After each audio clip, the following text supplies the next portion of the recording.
Hello.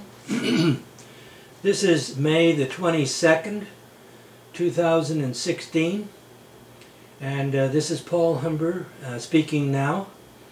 You can see a picture of me there with Dr. Ben Carson, who, like myself, is a creationist, but this message was preached by me approximately 30 years ago at the Roxborough Baptist Church in Philadelphia. And it was on Sunday morning. The pastor was away. I was serving as assistant pastor. The date is August the 17th, 1986. There was actually an article eventually published a year later, which I'll show you a picture of it in this presentation. My son Peter had brain surgery under the renowned pediatric neurosurgeon who served in an overarching supervisory capacity. He didn't actually do Peter's surgery, but he was sort of the chairman of the department. And I had the privilege of meeting him in November, near the end of November 2015.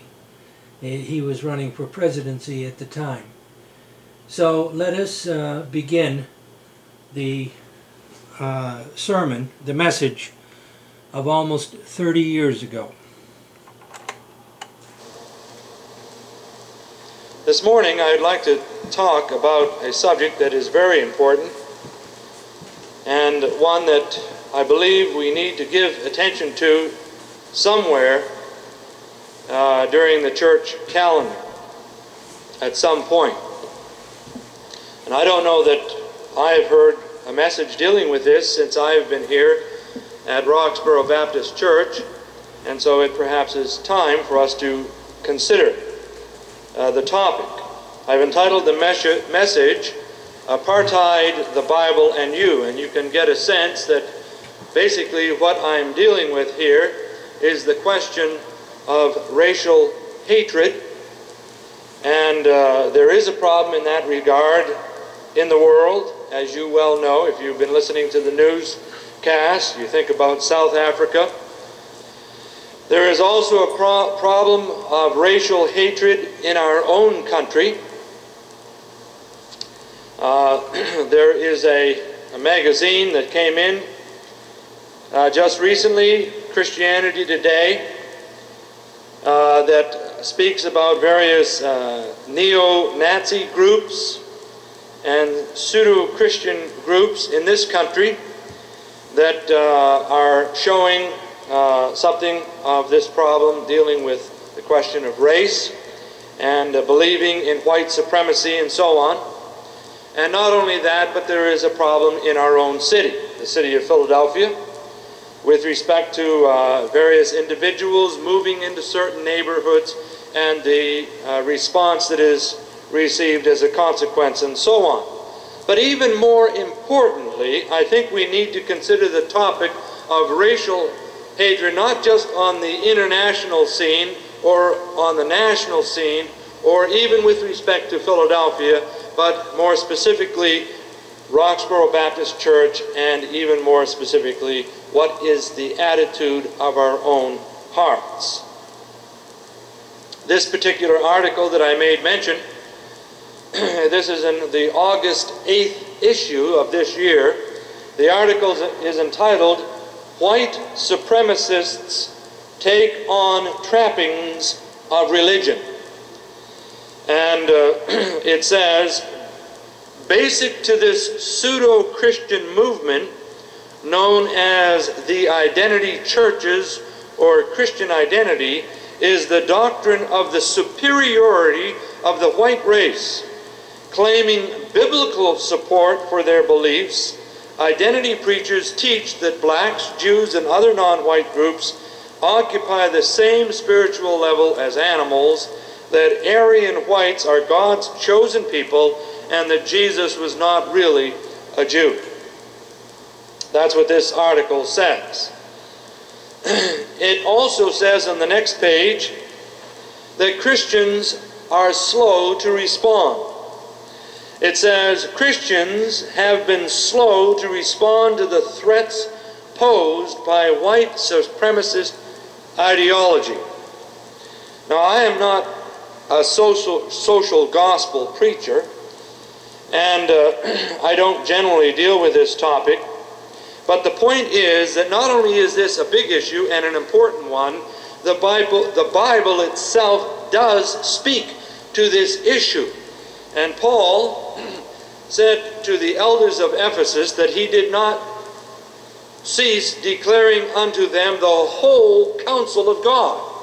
And it is important in our consideration of the Scriptures to not just choose various portions that we particularly like, but consider the whole counsel of God. And since the Scriptures speak to this issue of racial hatred, it is important for us, I believe, to consider what the Scriptures have to say. Now, first of all, the Scriptures teach the unity of the whole human race. If you turn to Acts chapter 17, verse 26, Paul is speaking. I believe he's in Athens. This is the occasion when he saw the altar or the idol to an unknown God and so on. And he says in verse 26 that he, God, made from one. King James, I think, says from one blood, but essentially it's the same message. And he, God, made from one every nation of mankind to live on all the face of the earth. In other words, from Adam, even in the case of his own wife, Eve, he made from one person, from one human being, all the families that dwell upon the face of the earth. So you can see from this verse alone the unity of the whole human race. It doesn't make any difference what color eyes you have. It doesn't make any difference what color hair you have. It doesn't make any difference what color skin you have. We are all from one. The unity of the whole human race. We all come from Adam. Well, we might ask the question then, why is it that there are different people with different skin colors? And the answer to that question is very easy. It's the same answer as to why there are different eye colors and why there are different hair colors. God is a God of variety. He makes a variety of flowers. You can see them right here. Does this, I could name it, this looks like a daisy. Is this daisy more beautiful than that iris? You can't compare them. They're both beautiful.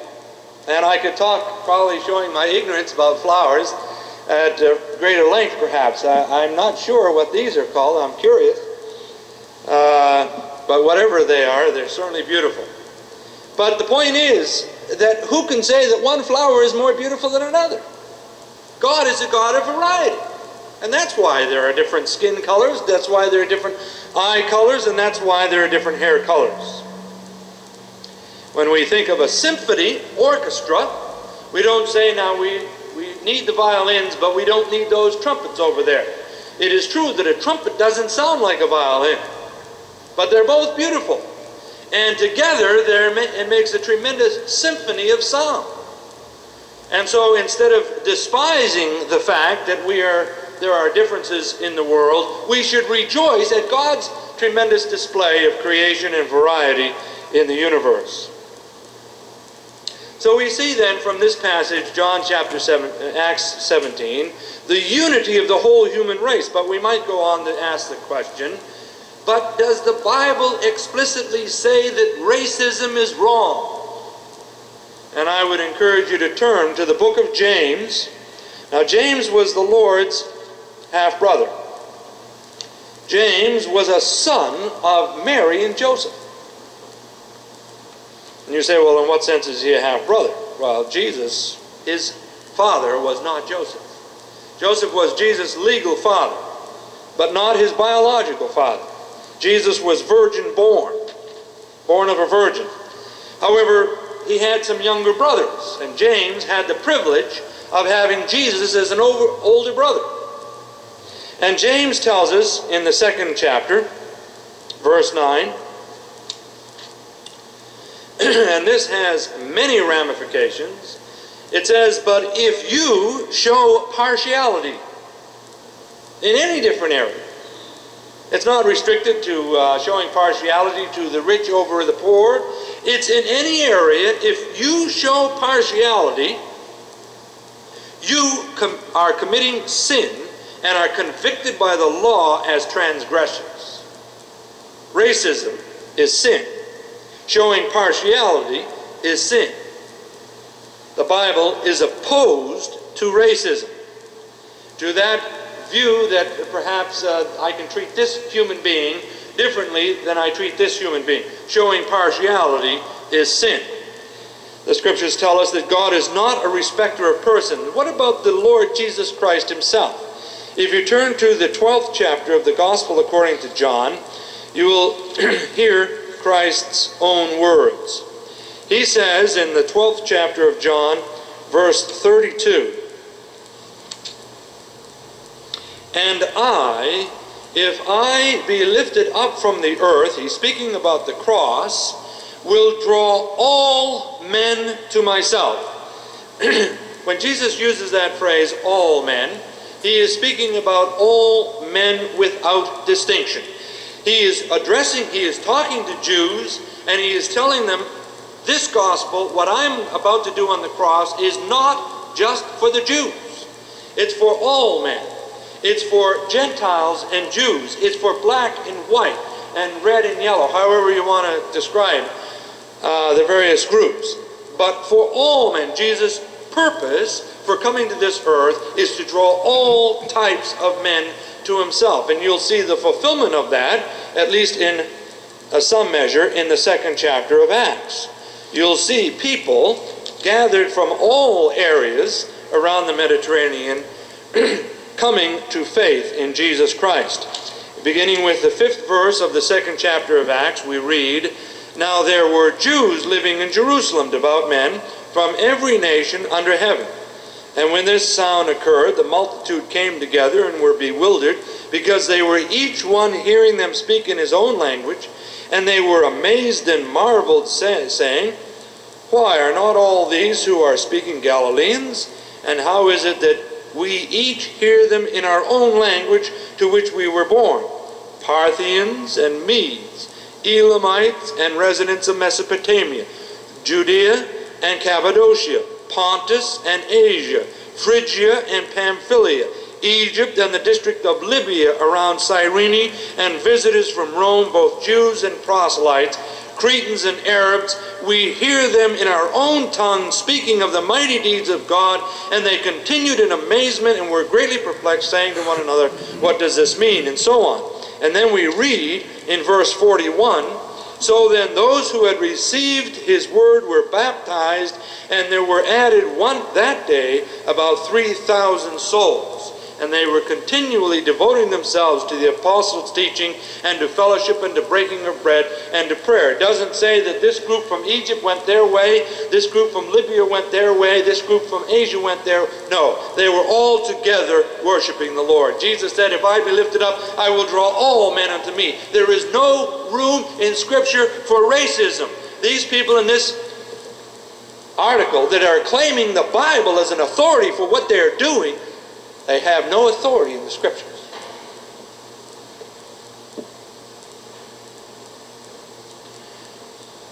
Some say, well, what about Ham, descendant of Noah? Well, Peter tells us that there were 8 in the ark that were saved. And Ham was one of the sons of Noah. So there's no justification in the Scriptures for the idea of racism. The royal law teaches us that we shall love our neighbor as ourselves. That's the royal law. And if our neighbor, whatever color, skin, we are to love that person as we love ourselves. according to the teaching of the Scriptures. There is no room for racism in the Bible. Well then, you might ask the question, where does this idea of racial hatred come from? If it doesn't come from the Bible, it certainly doesn't come from the Bible. The Bible's message is racial love. Loving your neighbor as yourself. Think of the story that Jesus told about the Samaritan who loved the Jew. Where does this doctrine come from? Well, it certainly comes ultimately from our sinful propensities, from our hatred. Jesus said, out of the heart of man comes all these evil things and so on. We are by nature children of disobedience, but more concretely, in terms of its manifestation on earth, we ask the question, where does it come from? And I would suggest that we consider this article as giving a little clue. This article speaks about neo-Nazi groups. And I say, well, in what sense is that a clue?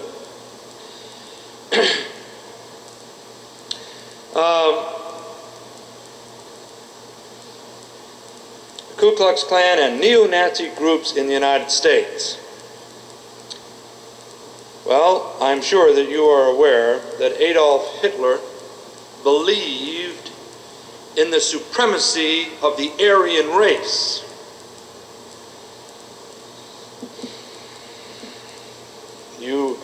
Even though you don't understand German, you've probably seen on Channel 12 pictures of Hitler speaking like this.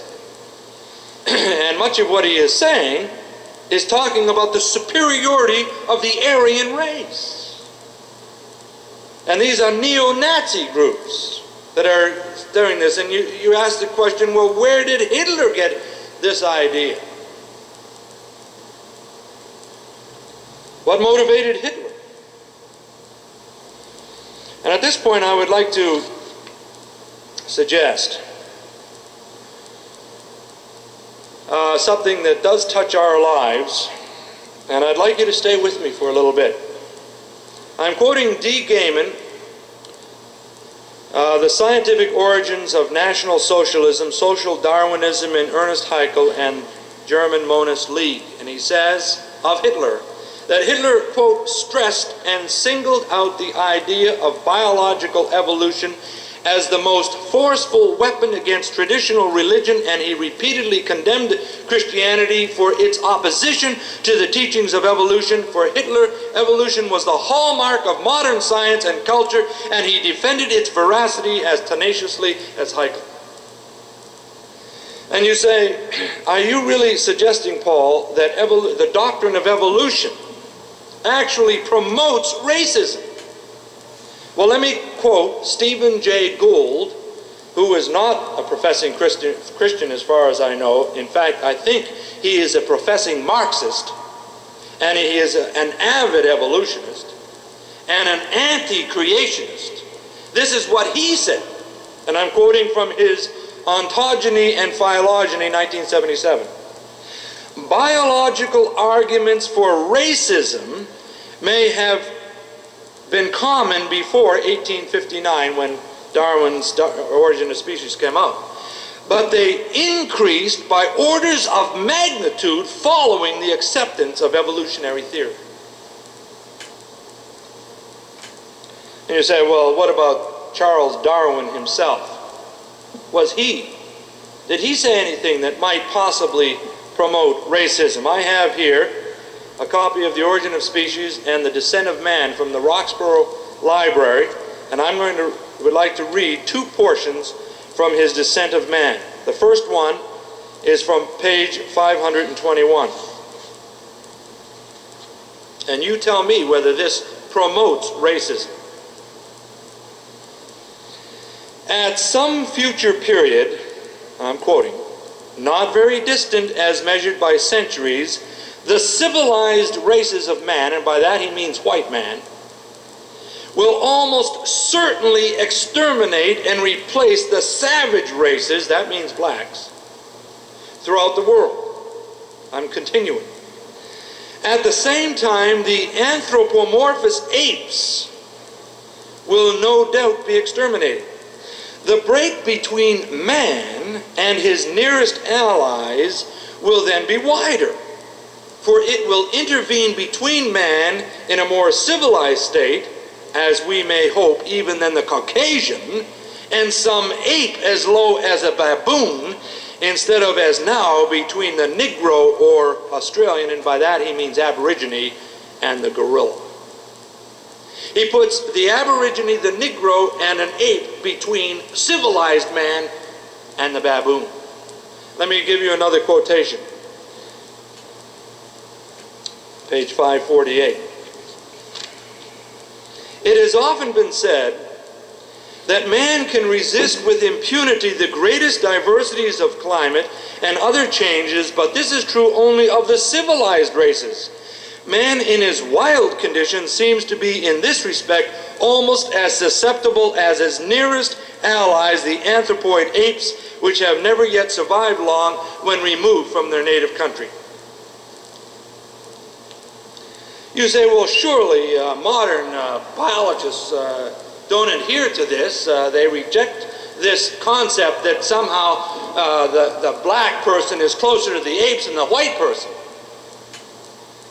Well, let me read Edwin G. Conklin, professor of biology at Princeton University. This is from a book entitled The Direction of Human Evolution, published in 1921. Page 34.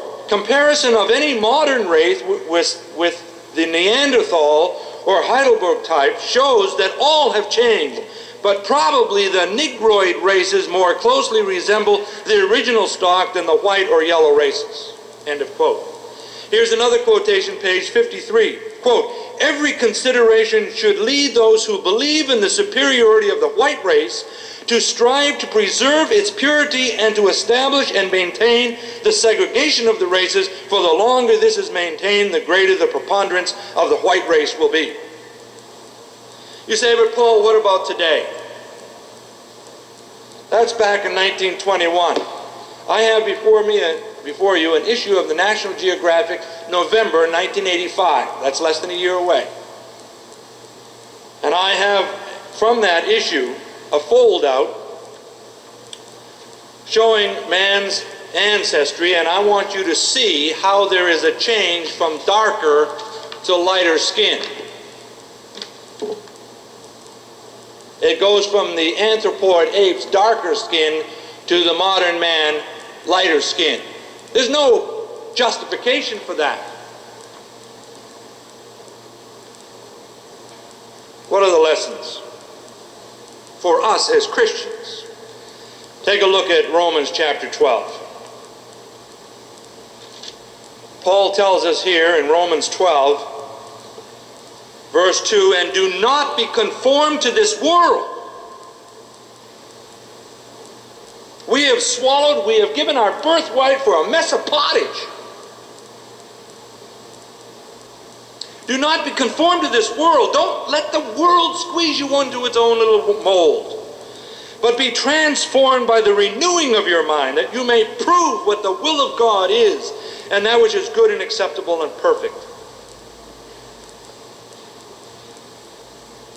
Christian church, for the most part, many of the Christian churches accept, uncritically, some of these teachings.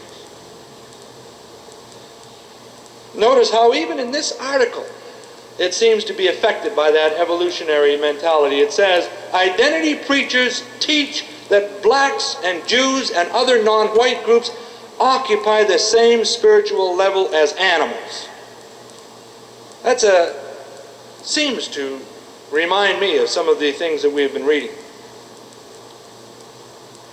We are to contend for the faith. Jude tells us. Jude, by the way, was another half-brother of the Lord, also a son of Joseph and Mary.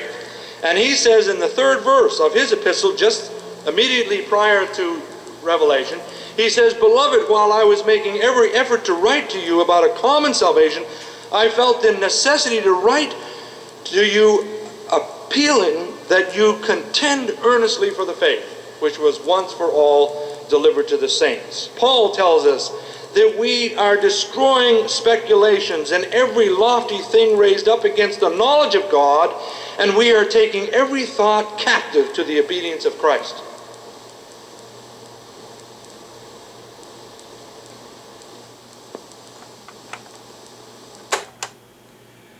Now that's the first part of the message, and I encourage you to see part 2 for more images and the rest of the message. And in that message you will also have an opportunity to hear my brother Alfred Yosef sing and some other things that would be of interest to you. There's actually a little picture of my son marching with the Roxborough Baptist Church Sunday School and other things. So I encourage you to go to part 2.